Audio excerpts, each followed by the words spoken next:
the government.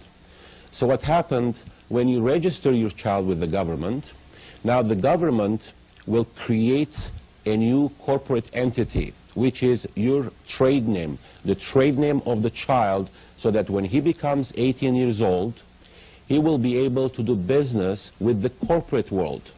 Now, why do you need a corporate entity to do business with the corporate world? It's very important. A sovereign person has 100% liability on his actions. He is responsible for everything that he does. If he commits a crime, he cannot hide. He has to pay for it.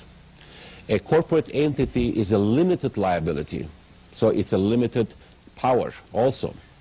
So you cannot do business with a corporation because it doesn't work in natural law. A corporation can do business with a corporation. Corporation, which is a limited liability, cannot do business with a sovereign, which is unlimited liability. One person over here taking full responsibility, and another person is not taking any responsibility. It doesn't work. So they created a name which is similar to your name, but in all capital letter. Now, if you go in English grammar, you will see that proper nouns, proper English doesn't recognize all capital letter. It's always upper and lower case. So the child's name, its Christian name, it's upper and lower case. It represents the child. However, when you register, the government will create a corporate entity, which is your trade name that you will be doing a business with the corporate world, and it's going to be all capital letter. Now, in order to verify this, you're going to have to go to your wallets, and you're going to have to get all your documents out, and you will see that not even a single document will spell your name upper lower case. Everything is in capital letter. And the reason why, because those wonderful benefits and cards, it's not issued to you per se.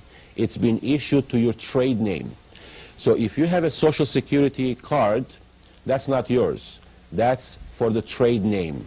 The trade name has a Social Security card. The trade name has a driver's license, passports, and credit cards. And you will see everything in capital letter. Now, you can go to the bank to verify this and ask them if they can spell your name on their computer upper lower case. The teller probably will say, no problem, I'll do it. And as soon as she starts typing, even though their computer is the same as any other computer, you can do upper lower case or capital letter. When she starts typing upper lower case, the computer will input all capital letter. She's going to say, I don't understand this.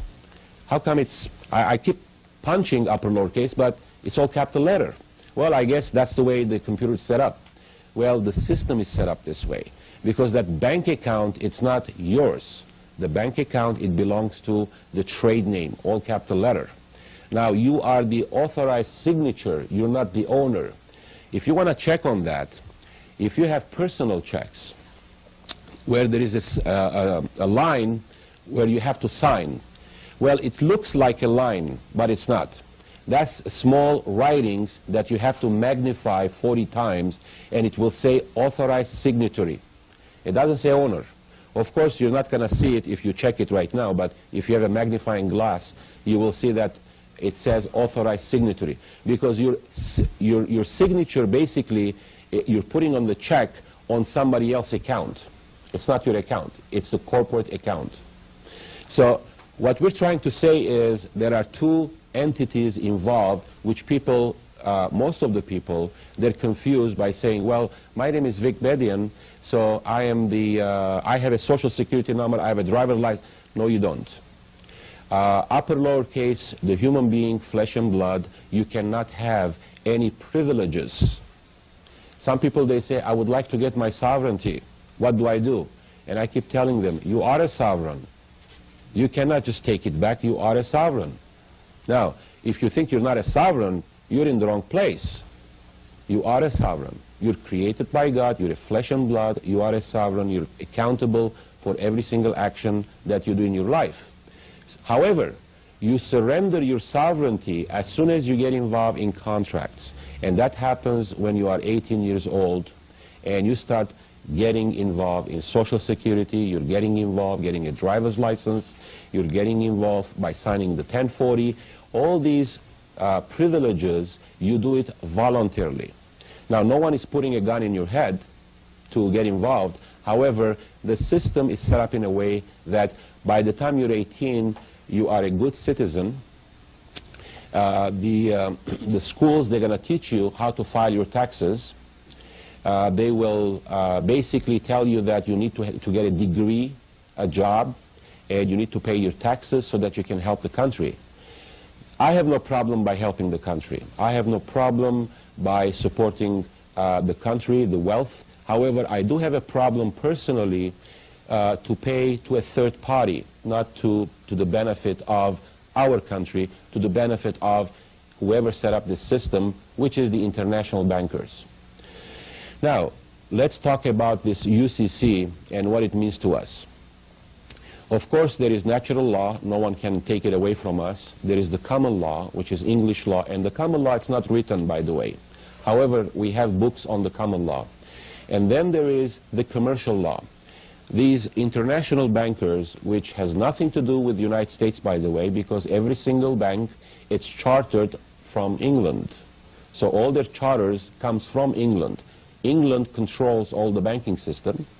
England controls all the court system and the representatives, which is the judges and the attorneys. And international corporations also controls the media, not by fraud, by money. They finance. They bought every single one of them. That's why you're not going to hear about this information, because they decide what to put it on the air, what not to put it on the air. So the whole system is controlled by international bankers, international financiers, and they are basically implying their rules and regulations. So don't complain about it, because you cannot change it. They have the money, they created the money, and basically we accepted whatever they offered.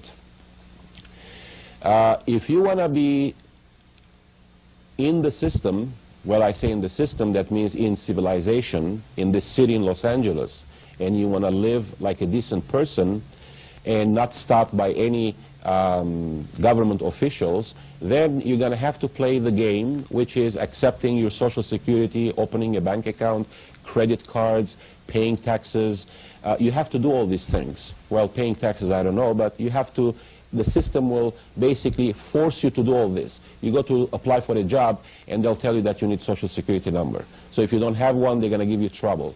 Of course, there are a lot of other ways to deal with it, but we're not going to discuss about those things. The last time when I checked with the Library of Congress, there was over 3 million books, law books, over 80 million statutes. Statutes, they're laws in commerce. And what are these laws? These laws basically based on contracts.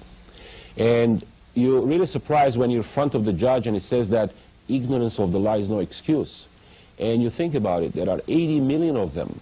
So how can I just, try to remember all these 80 million codes so that I don't violate them? It's impossible. However, if you understand that these codes and laws applies only for corporations, remember, a sovereign, which is a king, doesn't need regulations. He is responsible for his actions. A corporation needs to be regulated because it's a limited liability. There are certain things that corporation can do and certain things that they cannot do. It needs to be regulated. So your name, when it's corporate entity, it's being regulated by all these codes. And this is very important. People, they go to the court and they think that they are the same person, that the judge has this summons or a complaint, and their name, it's written all capital letter. So this is the main problem that people, they have. You are not that person. That person is a corporate entity. However, since it was derived out of you, that name, when you were born, and it was given by your parents, it belongs to you. But it doesn't matter what you own in this country. It matters who controls it and who has a security interest. Since you never claimed your property, the government assumes the ownership. Assumes the ownership doesn't mean that they're the owners, but they assume that they have a security interest because it was given to them so that they can use it. What the government